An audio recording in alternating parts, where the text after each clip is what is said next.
Yo soy Federico Subervi, profesor jubilado de salario, porque sigo trabajando activamente en muchos proyectos, oriundo de San Germán, Puerto Rico, y trabajé en varias universidades y me escucharon antier ya saben un poquito de ese trasfondo y lo que me trae aquí.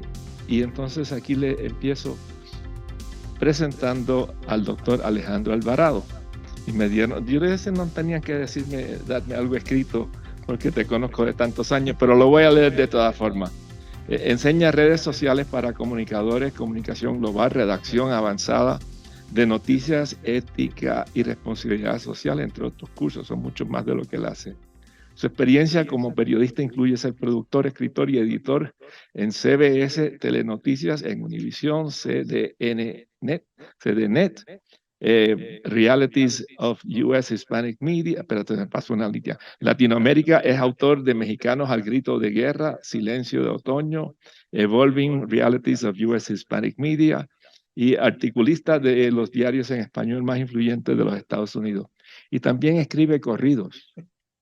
Me enteré antier en la cena que había escrito un corrido para un primo torero, que se dedicó a ser torero de raíces puertorriqueñas. De raíces puertorriqueñas, imagínense cómo son estos mundos. Luego les presento a los demás, pero le dejamos el micrófono a doctor Alejandro Alvarado. Muchas gracias, Federico, como siempre. Es para mí un honor estar aquí. Muchas gracias por la invitación de CIESPAL y FELAFAX.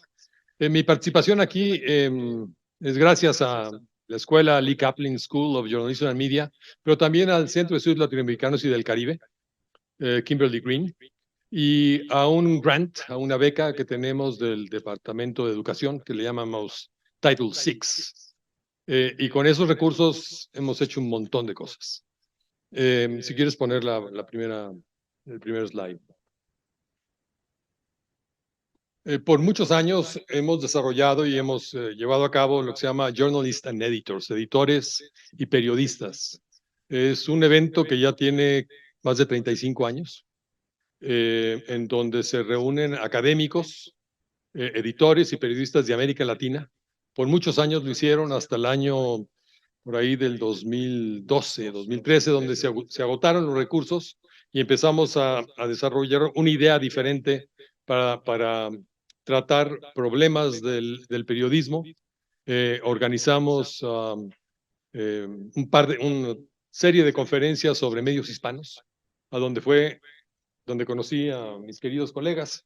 Empecé yo a buscar allí en la universidad quiénes eran los expertos en medios hispanos en Estados Unidos. Y me encontré a Federico, a Manuel, a Cindy. No tenía el gusto de conocer a Julián en aquel entonces, después lo conocimos a través de Alma CR.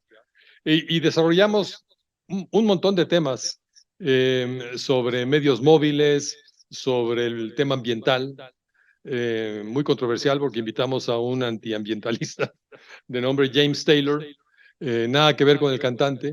Entonces generó una polémica brutal en la universidad, casi se cancela el evento, pero afortunadamente por la intervención de nuestro presidente entonces y en este esfuerzo de tener una exposición de ideas libre, lo pudimos invitar y estuvo participando junto con otros ambientalistas para discutir el tema de cambio climático.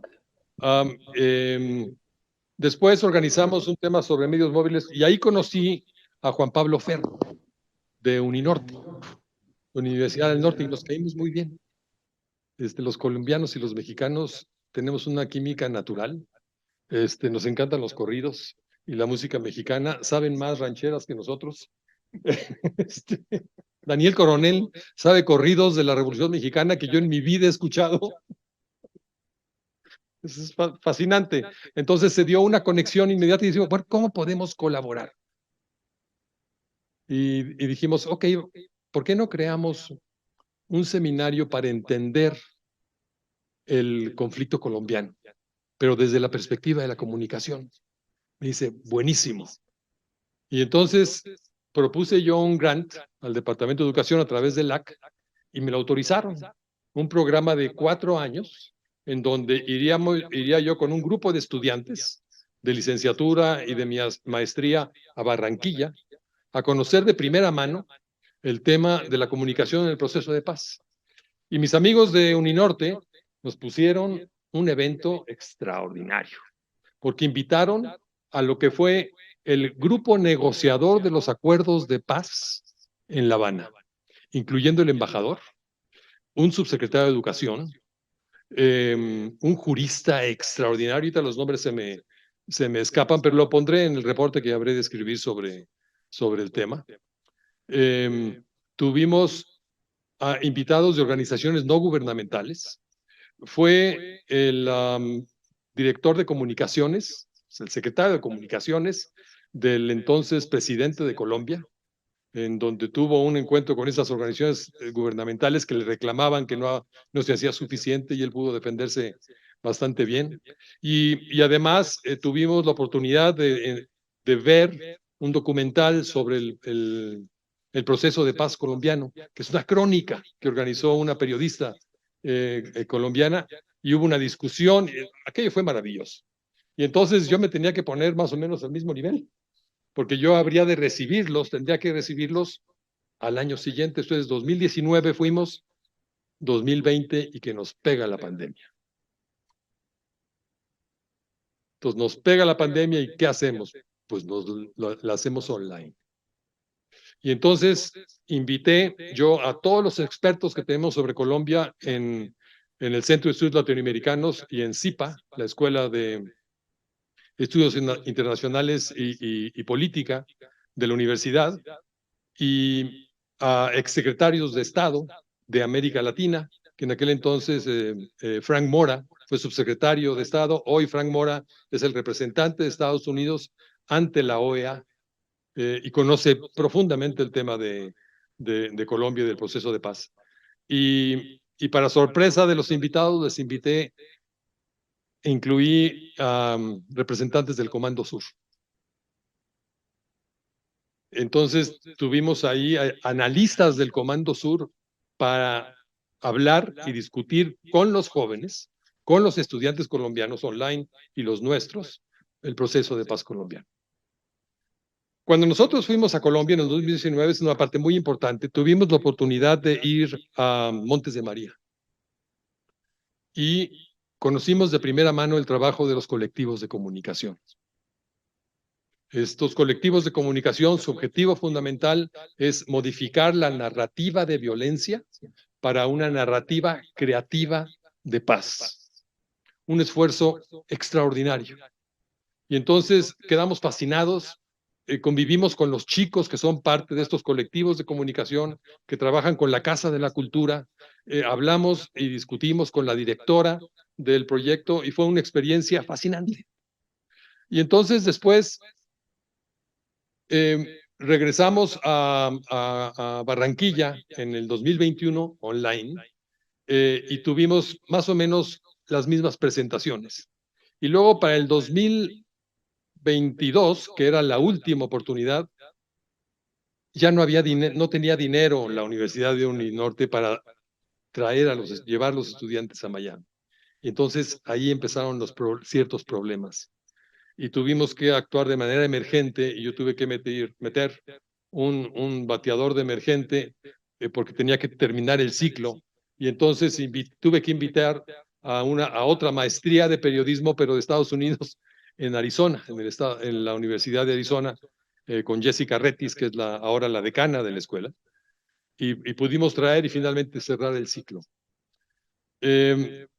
Para llevar a cabo todo esto, firmamos un memorándum de entendimiento que se llaman Memorandum of Understanding, en donde se abría la posibilidad de una colaboración académica de este tipo, intercambio de clases, es decir, participación en clases. Juan Pablo da conferencias constantemente en la maestría y yo acabo de dar una charla a sus estudiantes sobre el tema de desinformación y mala información, fake news, etcétera, a sus estudiantes de la licenciatura.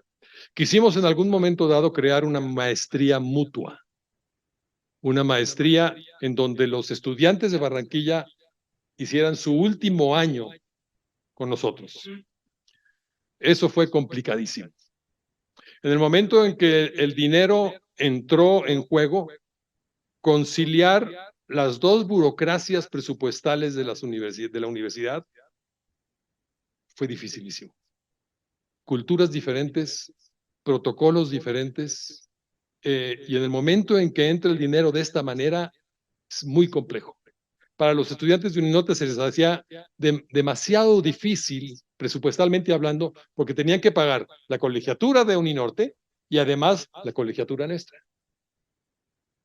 Entonces era imposible. Y la posibilidad de avanzar con Uninorte, con esta colaboración académica, se detuvo.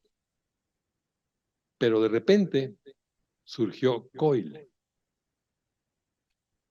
Y el COIL es the Collaborative Online International Learning, colaboración internacional de enseñanza en línea. Y sobre eso vamos a empezar a trabajar Juan Pablo y yo.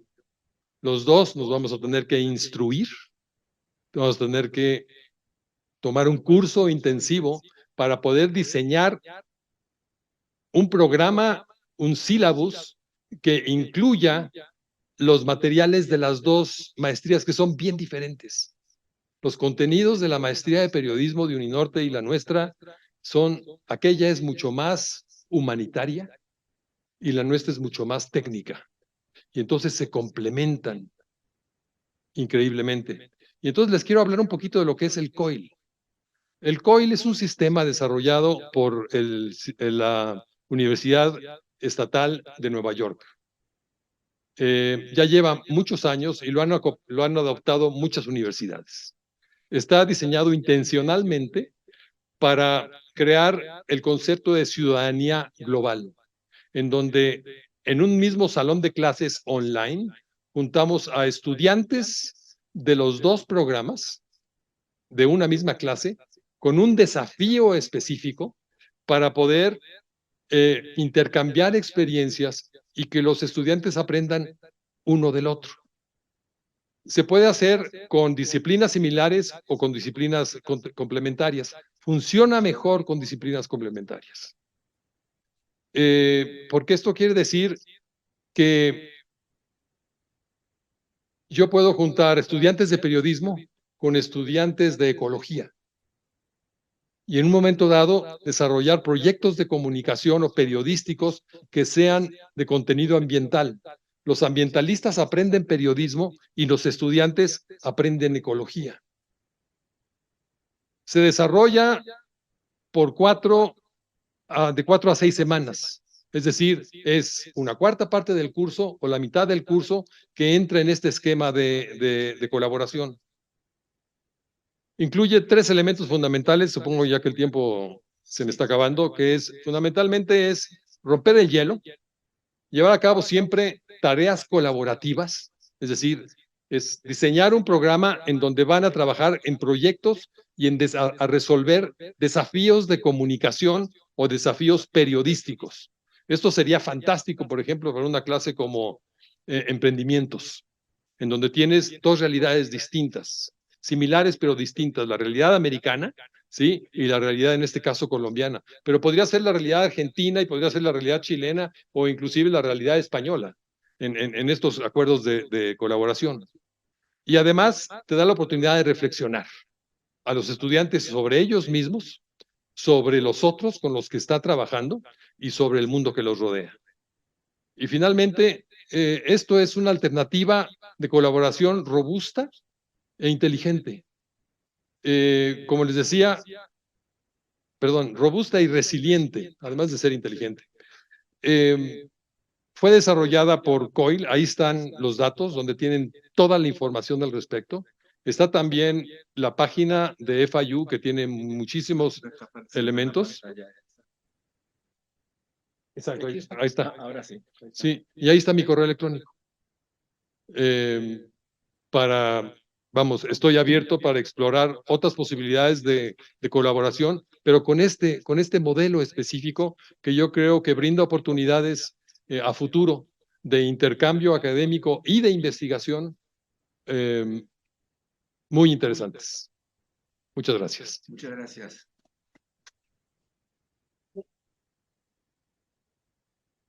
Próxima presentación, el doctor Manuel Chávez, amigo de muchos años.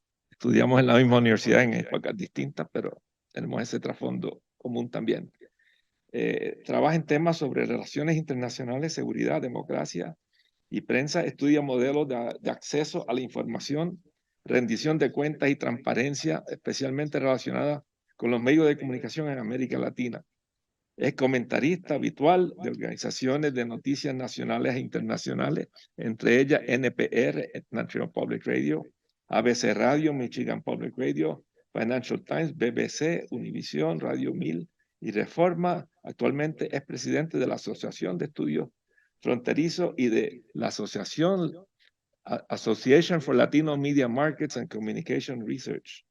Imparte cursos sobre prensa, sociedad, gobierno, América Latina y sobre sociología del periodismo, y también hizo un estudio excelentísimo, varios estudios excelentísimos sobre los efectos en las telecomunicaciones en Puerto Rico luego del huracán María. Muchas gracias. Muchas gracias, estimado Federico. Efectivamente, es un honor poder estar con colegas que han hecho brecha y han trabajado en desarrollar lo que son las relaciones latinos es el tema de nuestro panel, los latinos en Estados Unidos con América Latina. Una de las cosas que voy a hablarles primero de un diagnóstico, y el diagnóstico lo tuve porque yo fui director de estudios latinoamericanos, el Center for Latin American Studies y del Caribe, en Michigan State University, en la Universidad de Michigan State, la Universidad Estatal de Michigan. Después de que terminé mi doctorado en la Universidad de Wisconsin, me contrató otra universidad y después fue Michigan State la que me reclutó para irme como subdirector, después fui director adjunto y director. Estuve trabajando en esa área como 10 años, después, desde luego, estaba yo trabajando en el área de periodismo. Y mi trabajo era desarrollar, nosotros teníamos lo que mencionó Alejandro, un financiamiento federal que se llama Title VI, o el Title sería... Sí, por eso, ¿cómo lo traducimos? Título sexto. Título sexto, que sería un rubro del presupuesto federal de educación que está asignado a la educación internacional en Estados Unidos.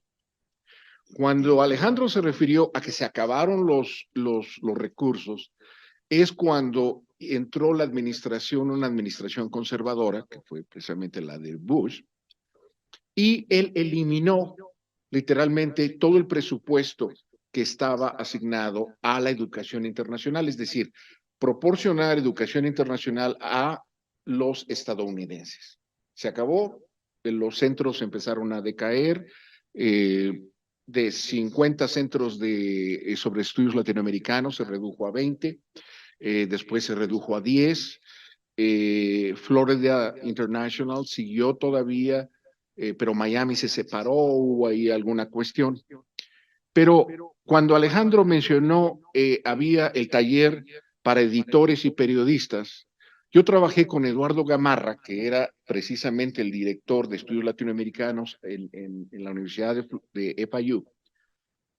Yo trabajé con él 6 años, porque teníamos el presupuesto federal, para traer a periodistas de América Latina y presentar los problemas hemisféricos.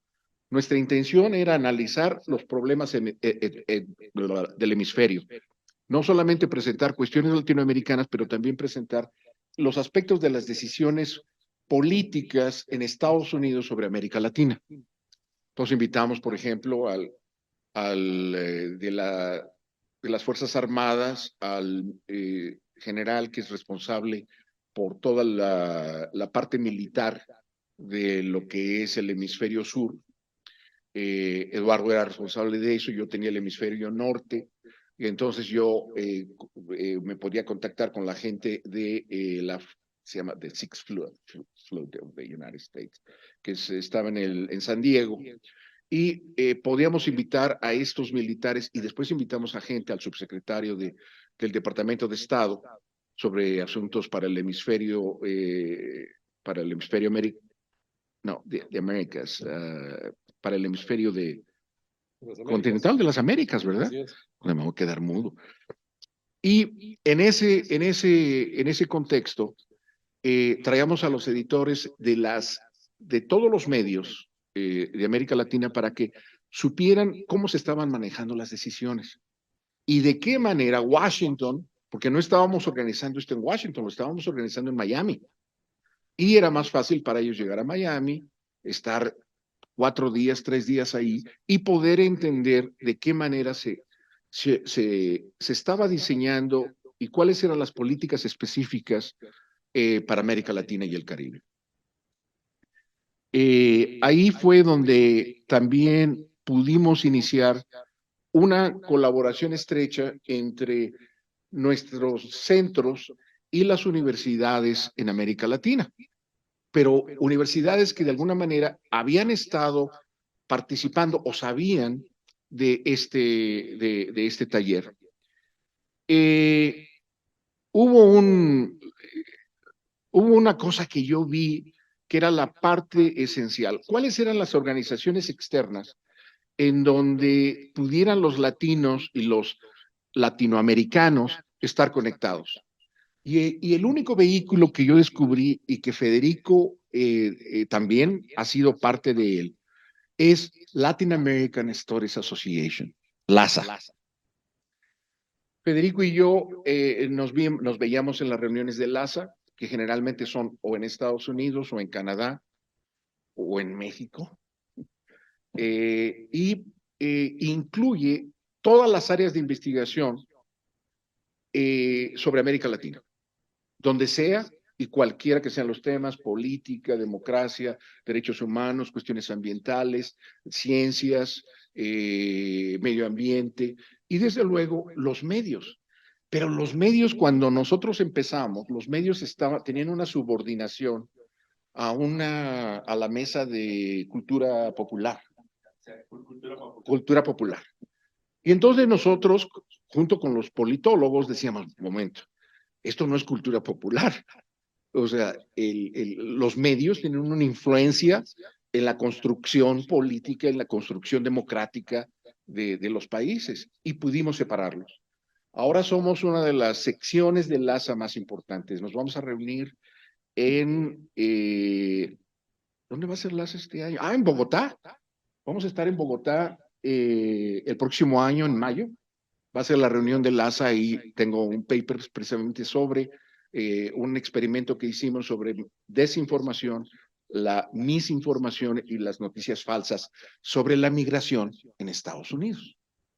Entonces, ahí, cuando nos vayamos a Bogotá, nos vamos a reunir con colegas latinoamericanos que por alguna razón no quieren ir a Estados Unidos o Canadá y prefieren que nos veamos en América Latina. Yo creo que LASA es el mejor vehículo para que, si ustedes quieren establecer puentes de colaboración académica, pues establecerlos ahí, porque ahí estamos todos, literalmente. Después hay otra organización que se llama International Communication Association. Otra vez, Federico y yo somos los regulars que vamos ahí, pero una de nuestras grandes frustraciones, y yo admiro la tenacidad y la filosofía que ha tenido el profesor Suberbi para incluir los temas latinoamericanos y del Caribe y los temas latinos, porque los dos no están divorciados. Los dos temas son fundamentales. Y yo reconozco que incluso Federico, el doctor Suberbi, ha retado a la Asociación de Comunicación Internacional de cómo es posible que no hayan reconocido la presencia de los académicos latinos en nuestro campo. Y retó a todo el board y a todos los presidentes. Yo estaba ahí sentado y yo casi me caigo así porque les digo: ustedes no han hecho nada para que los latinos estén presentes. Con mucha razón, pero se quedaron así un poquito perplejos. Era la reunión de todo el consejo directivo y Pero fue muy bueno. Y cuando me preguntaron, oye, ¿viste lo que dijo el profesor? Le dije, pues estoy totalmente de acuerdo con él. Ustedes no han hecho nada. No ha habido un presidente en toda la historia de los 125 años de la asociación bueno, no fue en IC, eso fue en AGMC. No ha habido una presidente o presidenta que sea latina o latino. Entonces, Federico, y lo mismo en ICA, lo mismo en ICA. Y entonces surgió una organización que es la que yo en este momento me encuentro como presidente, es la asociación Almacer, que somos la Asociación Latina de Académicos en Medios, Mercados de Comunicación. Entonces, nos hemos reunido, Julián ha hecho también en la Universidad de Texas en Arlington, cuando no nos hemos podido reunir en la conferencia internacional. Julián ha organizado las conferencias presenciales en Arlington y también en línea, y ha crecido, nuestra organización ha crecido, ha tenido más visibilidad, y yo creo que hay ahorita una buena disponibilidad política para apoyar este tipo de eventos. Nuestra organización nos vamos a reunir, vamos a tener una conferencia internacional, la 8ª, en mi universidad, en East Lansing, en el estado de Michigan, en donde estamos invitándolos. La información está ya en el website de CIESPAL y Falafax, en donde nos vamos a reunir por 2 días para analizar los temas de comunicación sobre latinos, desde luego, y no nos limitamos a los latinos en Estados Unidos, pero los latinos también en América Latina. Yo creo que eso es a lo que quisiera yo mencionar, pero que a final de cuentas necesitamos construir iniciativas como las que Alejandro Alvarado ha hecho, la relación personal con colegas y empezar a trabajar para poder crear puentes. De otra manera, yo firmé 40 acuerdos de colaboración MIUs con universidades latinoamericanas, y en el momento mi universidad tiene de las 40, 2 activas, de las 40. O sea que 38 fueron puros formularios de firma. Gracias. Nosotros aguajes. Por cuestión de tiempo voy rápido. Perdón. A nuestro colega Julián Rodríguez, profesor del Departamento de Comunicación de la Universidad de Texas en Arlington, y enseña periodismo televisivo con énfasis en los medios de comunicación en español, investiga los medios hispanos estadounidenses y adopción de tecnología mediática para el desarrollo de sistemas de conciencia. Es director del Hispanic Media Initiative en su universidad, un programa enfocado en avance de la educación, el periodismo y la investigación de los medios de habla hispana en Estados Unidos. Julián, el micrófono es tuyo. Gracias. Bueno, vamos a iniciar a hablar un poquito acerca de cómo funciona la iniciativa de medios hispanos en los Estados Unidos y cómo la manera como esta funciona nos ayuda a crear un mayor impacto con Latinoamérica, uniendo los esfuerzos que tenemos en Norteamérica y los que tenemos en Centro y Suramérica. Entonces, las alianzas que creamos con los medios hispanos en los Estados Unidos son esenciales. Lo que sucede es que generalmente nosotros somos muy buenos para leer y para investigar y para publicar papers, pero no somos muy buenos para tomar acción, para realmente aplicar lo que estamos aprendiendo. Entonces, cuando empezamos a mirar un poco, voy a pasar la diapositiva. Gracias.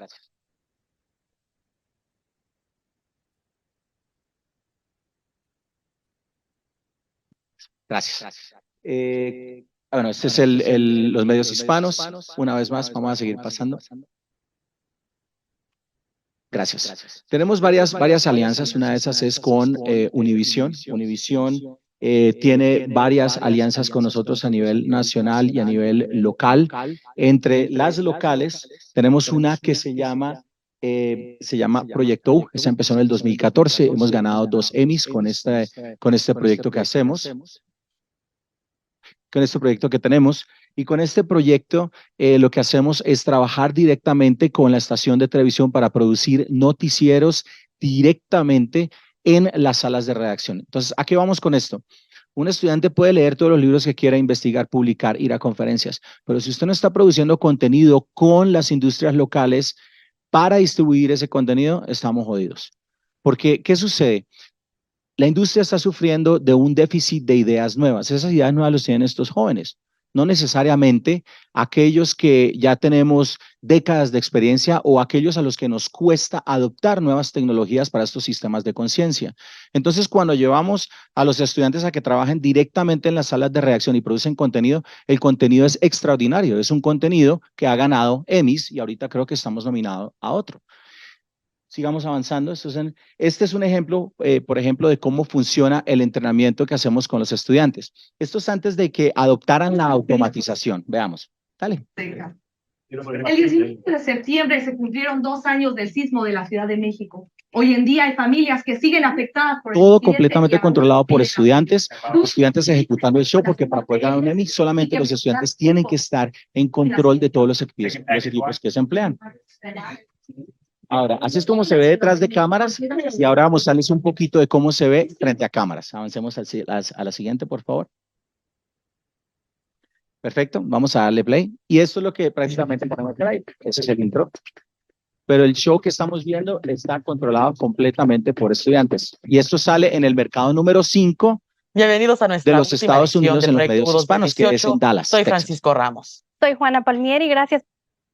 Y este proyecto, no hay problema, no te preocupes. Me pido que más Y jóvenes este compartan sus proyecto es principios producido políticos. con 2 Así es, universidades. Francisco. Tuve la Entonces, oportunidad de no es que solamente sea una universidad en la sala de redacción, sino son 2 diferentes universidades partidos trabajando políticos juntas en y una sala de redacción. cerca las elecciones. Entonces, es llevar al estudiante, sacarlo del salón de clase, ponerlo a investigar y a reportar acerca de los problemas que agobian las comunidades desde el punto de vista de los jóvenes.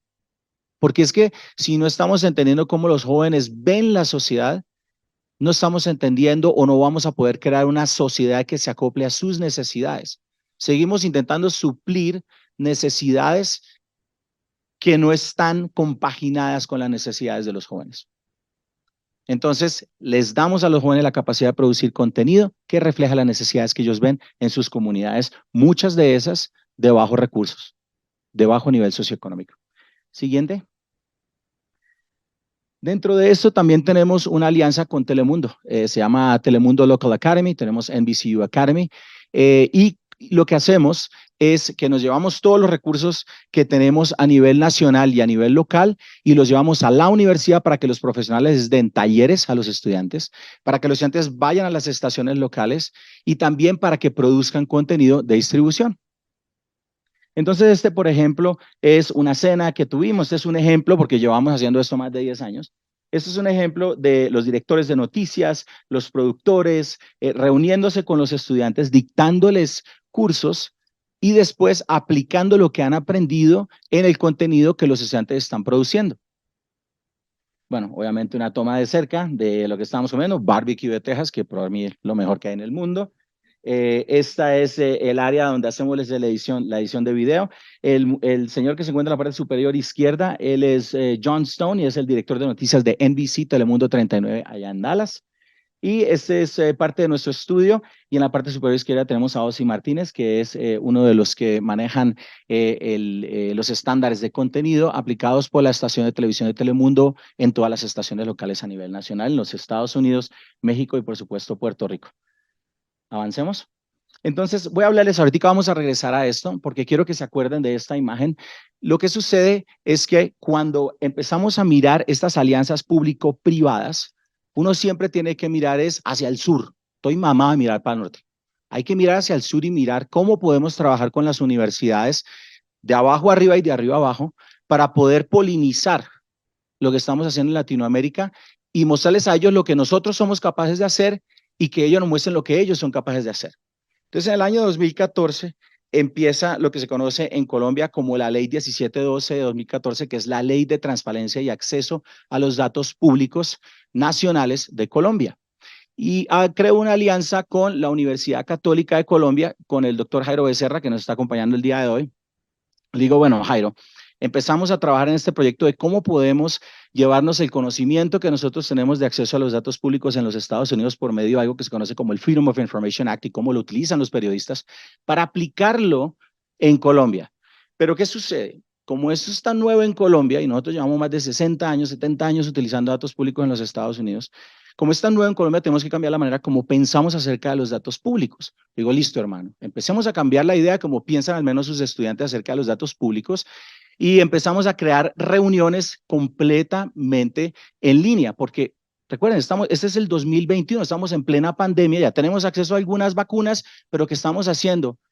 El mundo no se detiene, la vida no se detiene, usted tiene que hallar y lograr recursos para crear esas conexiones. Entonces, en medio de una pandemia mundial, nos unimos y empezamos esta conversación acerca de cómo podemos utilizar los datos públicos para interpretarlos y poder lograr cosas que nos ayuden a avanzar las necesidades que tienen nuestras comunidades. Nos reunimos en las redes sociales, devuélvete un poquito, por favor. Nos reunimos en las redes sociales, nos conectamos, utilizamos la nube para dispersar información, para crearla, y una vez tenemos una idea de qué es lo que queremos crear, entonces desarrollamos un proyecto. El proyecto era muy sencillo. El proyecto es identificar un problema que tenemos con el COVID-19 en la comunidad hispana que no ha sido reportado y o que está siendo reportado a niveles muy bajos. ¿Cómo se distribuye esto? Sucede que mi programa es el único programa que puede distribuir contenido a nivel nacional en el Telemundo News Service. Si un estudiante de mi universidad produce un reportaje, lo puede distribuir por el Telemundo News Service a todas las estaciones de la nación, con un clic. La única persona que tiene acceso a él soy yo. Entonces yo soy el gatekeeper, yo soy el guardián de la puerta. Miramos los libretos, todo, avancemos. Y el Telemundo News Service se ve de esta manera. ¿Sí? Entonces, esto es una página de internet. Cuando publicamos este contenido se va a todas las estaciones. Ahí al principio, la primera, la segunda, la tercera, la quinta, eso es contenido producido por mis estudiantes que estamos distribuyendo a nivel nacional a todas las estaciones de televisión. Siguiente, por favor. Entonces, ahí están identificadas las que tenemos.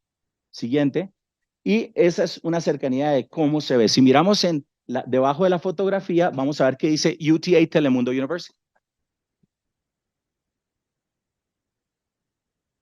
Entonces, eso es contenido que pueden distribuir mis estudiantes directamente a todas las estaciones como una aguja hipodérmica para que ellos tomen ese contenido y lo utilicen tal y como se lo entregamos o lo reutilicen para crear contenido, pero producido por la gente joven. Entonces, nos vamos, antes de empezar este video, todavía no, vamos y empezamos a trabajar con la Universidad Católica de Colombia. ¿Qué sucede? Le digo, hermano, agarremos una base de datos del Center for Disease Control and Prevention y las bases de datos de salud pública que tenemos en Texas, descarguémoslas, se las entrego a la Universidad Católica de Colombia, los estudiantes hacen los análisis estadísticos, hacen un análisis de la política pública y de salud que existe e identifican un problema que se encuentra en la data y es que no está siendo reportado un síndrome que se llama el síndrome inflamatorio multisistémico, que afecta a los niños y el 100% de los niños hispanos terminan por meses en cuidados intensivos.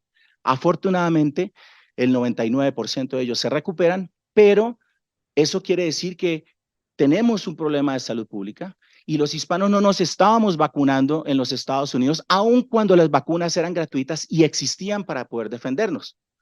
Entonces, decimos, perfecto, va a llegar ya lo que se conoce como el Día de Acción de Gracias.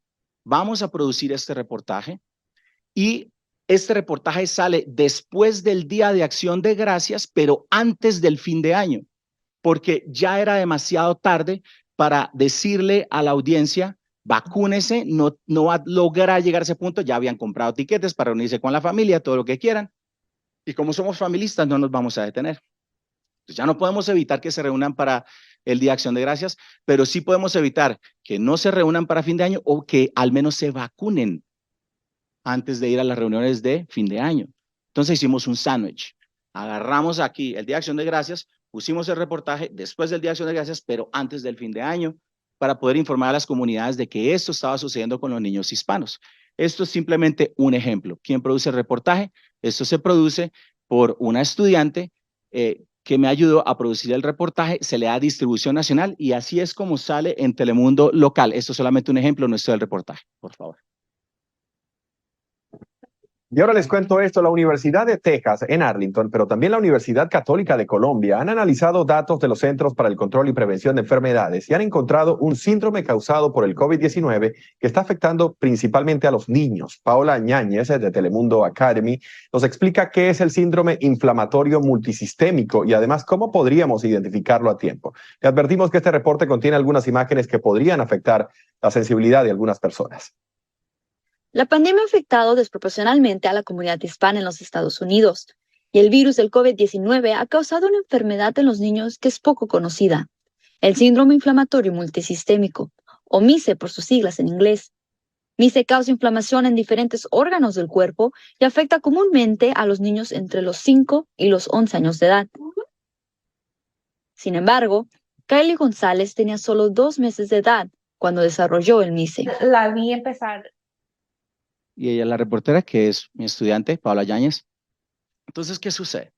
Sucede que afortunadamente pudimos crear este contenido, pero ¿qué es este? Este es el resultado de un trabajo internacional entre los Estados Unidos, o al menos una universidad de los Estados Unidos, con una universidad latinoamericana, para producir contenido con data pública para lograr al menos ayudar a solucionar un problema de salud pública en un país industrializado. ¡Qué locura!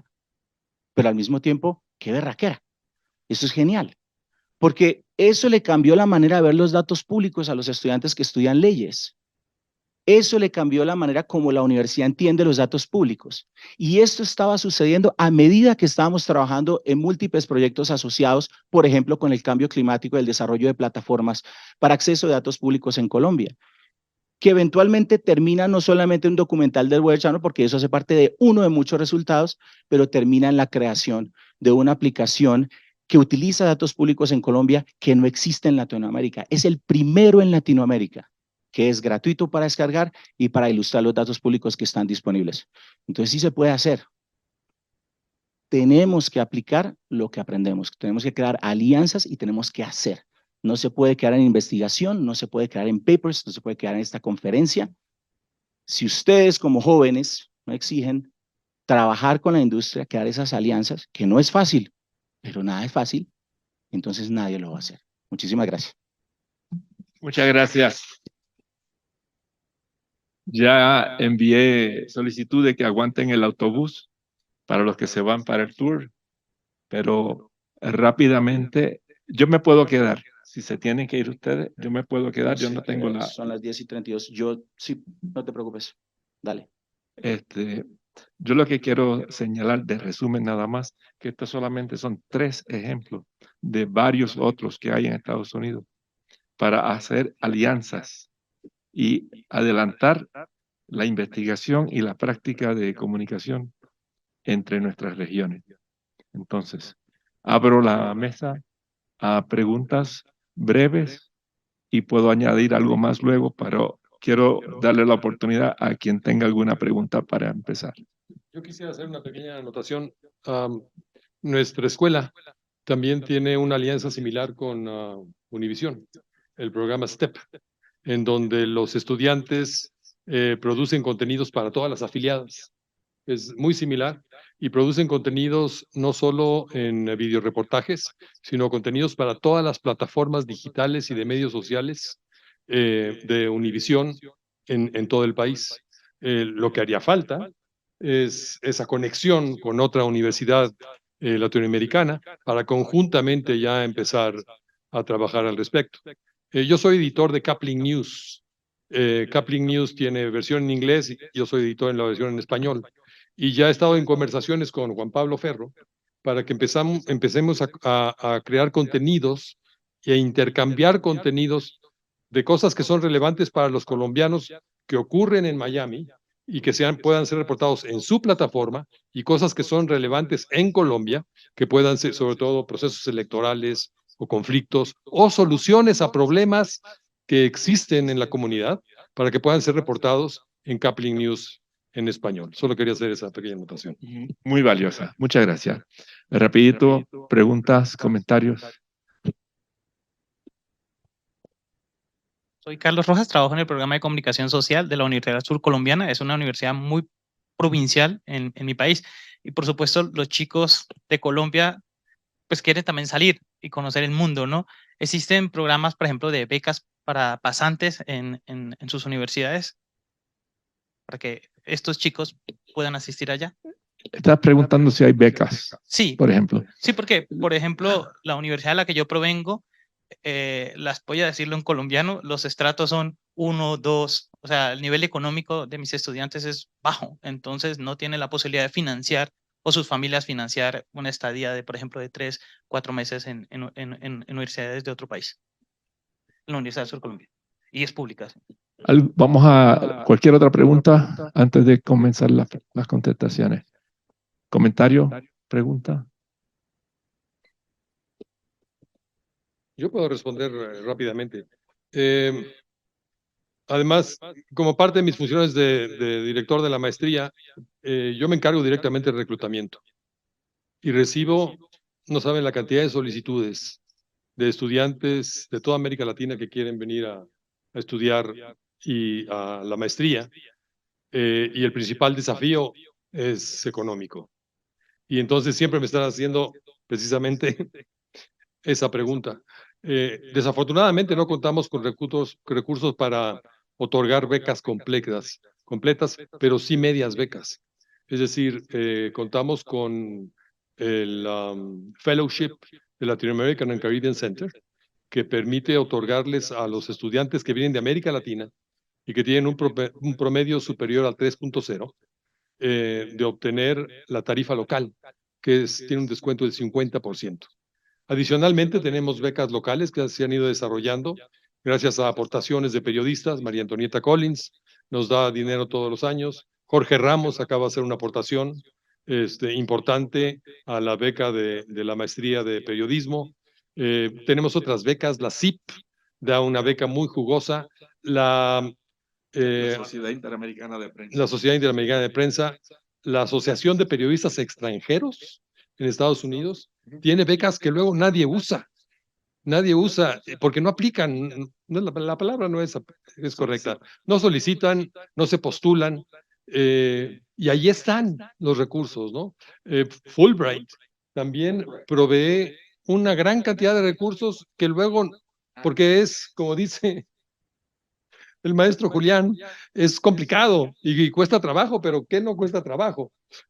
Hay que llenar muchos papeles, hay que contestar muchas preguntas, hay que escribir ensayos, hay que hacer muchas cosas para poder hacerlo. Yo he tenido estudiantes que han llegado con 0, que han dormido en el campus y que a través de una voluntad férrea consiguen becas, apoyos, los podemos contratar en la universidad como estudiantes, como asistentes míos o como graduate assistants, como asistentes de investigación, etcétera, etcétera. Es decir, de que hay recursos, hay recursos.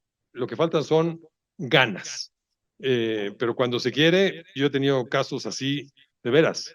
Estudiantes que viven 3 de ellos juntos y que logran ahorrar porque no es barato, ¿no? Y menos ahora, con la situación como está en Miami. El autobús ya está. A ver. Bueno. Vayan. Nosotros le contestamos las preguntas que podamos. Sí.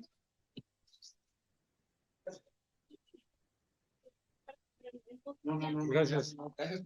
Qué bonito significado. Muchas gracias. Muchas gracias. Nos quedamos, Alejandro y yo. Sí. Nos vemos luego del tour para Yo seguir quería agregar algo. conspirando. Yo quería agregar algo rápidamente, porque creo que es muy importante, porque mi universidad también tiene muy pocos recursos en Colombia y lo que hemos hecho es algo escalonado. Los COIL, importantísimos. Tenemos COIL, entonces empiezan a tener esa experiencia internacional de los cursos COIL con partners internacionales. No es necesario que se vayan 4 meses. De pronto un esfuerzo de un semillero de investigación donde los llevas 2 días a una conferencia y entonces como es pública la universidad, entonces tú puedes acceder a becas de ICETEX, del ministerio, donde los estudiantes les pagan el tiquete y la dormida entre todos en mi universidad. Yo ya soy experto en bazares y en rifas y consigues los recursos y los estudiantes se van preparando cada vez más, ¿no? Ya para terminar, yo lo mismo, se hace esfuerzo, pero creo que se logra paulatinamente para que puedan acceder a esa experiencia internacional que es muy, muy importante. Muy bien. Sí, sí, sí. Quiero agregar que cuando tenemos problemas de scholarships, problemas para que vayan y estudien a nivel internacional, las limitantes de las clases sociales en Colombia, porque yo soy colombiano, son enormes. Tenemos que pensar en estos problemas de una manera completamente distinta. Eso es lo que estamos haciendo con Jairo. ¿Cómo podemos, en vez de llevarnos un estudiante 4 meses a los Estados Unidos, o 6 o 2 años, o los que sean, cuando eso requiere una cantidad de recursos? Tenemos que pensar distinto acerca de cómo las universidades latinoamericanas trabajan con las universidades europeas, asiáticas, americanas, canadienses, para podernos unir en línea como lo hicimos, en medio de una pandemia mundial, reunidos en línea, teniendo un impacto global. Uno no necesita necesariamente estar físicamente en los Estados Unidos o en Europa, o viceversa, estar yo aquí en Colombia o en Ecuador, para poder tener la educación que recibimos acá o en Colombia. Julián, los va a dejar el autobús. Cambió completamente la manera como vemos el mundo. Tenemos que buscar alianzas entre las universidades. Gracias. Yo estoy de acuerdo con Alejandro. Hay muchas becas en las que nadie pide dinero. Yo he tenido que regresar dinero porque nadie solicitó. Y la Fulbright, que nadie solicitó. ¿Alguna otra pregunta o comentario? Porque sí le quiero añadir algo de la conferencia que tenemos en abril. Esa conferencia la empezamos hace, bueno, es la 8ª y la hemos hecho cada 2 años, de la Association for Latino Media Marketing and Communication Research, que en los 2 años que la tuvimos en la universidad, en Texas State University, donde yo estaba de director del Centro de Estudio de Medios y Mercados Latinos, con la profesora Cindy Chapa, traímos estudiantes, obtuvimos suficientes recursos de agencias, de entidades que nos ayudaron a subsidiar a algunos estudiantes de otros países que llegaron. No puedo garantizar que la próxima tendrá esos recursos, pero es una oportunidad de presentar sus trabajos, algunos de nivel profesional, otros de estudios académicos. Y si no, el año próximo, en abril del año del 2024, sí la vamos a tener 2 años más tarde. No sabemos dónde todavía. ¿Cómo no? En Miami. Ahí vamos, resuelto el asunto, porque las conferencias en Miami han sido muy atractivas y mucho más económicas para los pasajes, para los que llegan de América Latina. Y hemos tenido esas alianzas en los 5 años que tuvimos el Centro de Estudio de Medios y Mercados Latinos. Tuvimos seminarios y hasta unos simposios de producción de videos que traímos estudiantes de América Latina. Y fue muy nutrido. Ya el C-Centro dejó de funcionar una vez reclutaron a Cindy para dirigir el Centro de Estudios de Medios y Mercados en Florida State University, y a mí me reclutaron para otra universidad de la cual me jubilé, entre comillas, de salario nada más, porque sigo trabajando. Pero hay otras oportunidades que se están desarrollando, y otra de las universidades que no está representada aquí es la Universidad de Arizona, donde está la profesora Jessica Reti, peruana ella, que también tiene programas de periodismo bilingüe, de maestría. Y son opciones que deben explorar. Nos escriben, si ya tienen tu correo electrónico que estaba, el mío es el apellido que está en el programa, ven el nombre mío de moderadores, Subervi, le añaden la F de Federico, @gmail.com. Y no tengo universidad, no estoy afiliado a ningún, bueno, sí estoy afiliado a la Universidad de Wisconsin, donde no tengo salario y no tengo nada más que un puesto honorario, pero sí le puedo conectar con personas en otras partes que pueden ayudarle a explorar opciones para sus intereses que les sea de valor para su desarrollo académico. ¿Estamos? Por favor.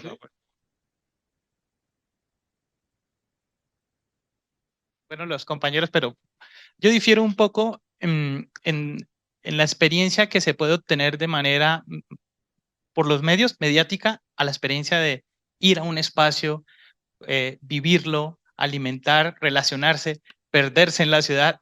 A mí eso me parece muy valioso y creo que uno aprende mucho. Yo también fui estudiante y también tuve la oportunidad por una beca de estudiar fuera de mi país durante varios años, ¿no? Y esa experiencia me parece a mí muy gratificante y me gustaría que todos o la mayoría de mis estudiantes lo puedan hacer.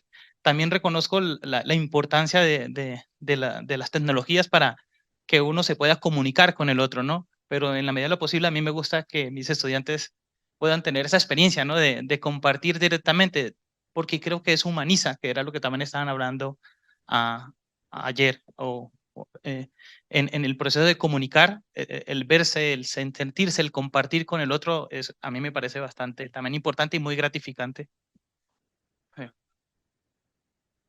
Sí, estamos completamente de acuerdo. Sí, sí, no hay como tener la oportunidad de conocer de primera mano lo que ocurre con los paisanos del otro lado de la frontera, sobre todo con los trabajadores indocumentados, que en el caso del sur de la Florida es desde muy bueno a muy malo. Es decir, hay experiencias y hay situaciones de explotación humana terribles por los mismos productores agrícolas que se declaran antiinmigrantes. Entonces son antiinmigrantes, pero al mismo tiempo contratan y explotan inmigrantes para obviamente sacar provecho. Entonces hay muchísimas situaciones de salud pública, hay situaciones de problemas de educación, hay muchas cosas que se pueden hacer y que podríamos en algún momento dado aprovechar el marco de una conferencia para, si van a venir estudiantes, exponerlos a esa realidad de manera directa, ¿no? Y que conversen con los inmigrantes centroamericanos, mexicanos y ahora de otras latitudes a lo que es ser trabajador migratorio y trabajar 8 a 12 horas a temperaturas de 40, 50 grados Fahrenheit y tener que hacerlo sin otra alternativa y sin posibilidad de denunciar. Porque el momento en que denuncian corren riesgo de reportación, aunque les digan que eso no ocurre así. Entonces, simplemente el tema migratorio es riquísimo para cualquier estudiante que esté estudiando comunicación, periodismo o cualquier otra disciplina de las ciencias sociales, para realmente adentrarse a lo que es esta realidad del inmigrante latinoamericano en Estados Unidos. Le voy a dar una orejita, como decimos nosotros, sobre estudiantes destacados que tengan recursos, que exploren ir a universidades donde haya menos solicitudes de personas hispanas. ¿Por qué? Porque mientras más hispanos hay en una universidad, la Universidad de Texas, en Austin, para el programa de maestría que yo dirigí, el programa de grado, de posgrado, el Departamento de Radio, Cine y Televisión, teníamos cantidad de estudiantes latinoamericanos y latinos que solicitaban, entonces solamente podíamos escoger uno o dos. Pero te vas a Iowa, te vas a Minnesota a pasar frío, te vas a otras universidades donde hay profesores progresistas de mente abiertos a incluirlo y no hay suficiente diversidad de los estudiantes, entonces hay más oportunidades. Yo sé que yo recibí mi beca para estudiar en la Universidad de Wisconsin porque era un puertorriqueño que se aventuró a Wisconsin y eran pocos y vengan, necesitamos más diversidad de los alumnos. Si hubiese solicitado en Texas, a lo mejor, bueno, solicité a 7 universidades y la de Wisconsin fue la que me admitió. Entonces, le digo esa orejita para que sepan que se aventuren los que pueden y tienen la capacidad de hacerlo y allí puede que consigan más oportunidades de beca que en las universidades donde hay gran cantidad de estudiantes latinos solicitando. No es que sean malas las que hay gran cantidad de estudiantes latinos, pero la probabilidad es de ser admitido es tan proporcional al número de otras personas semejantes que solicitan.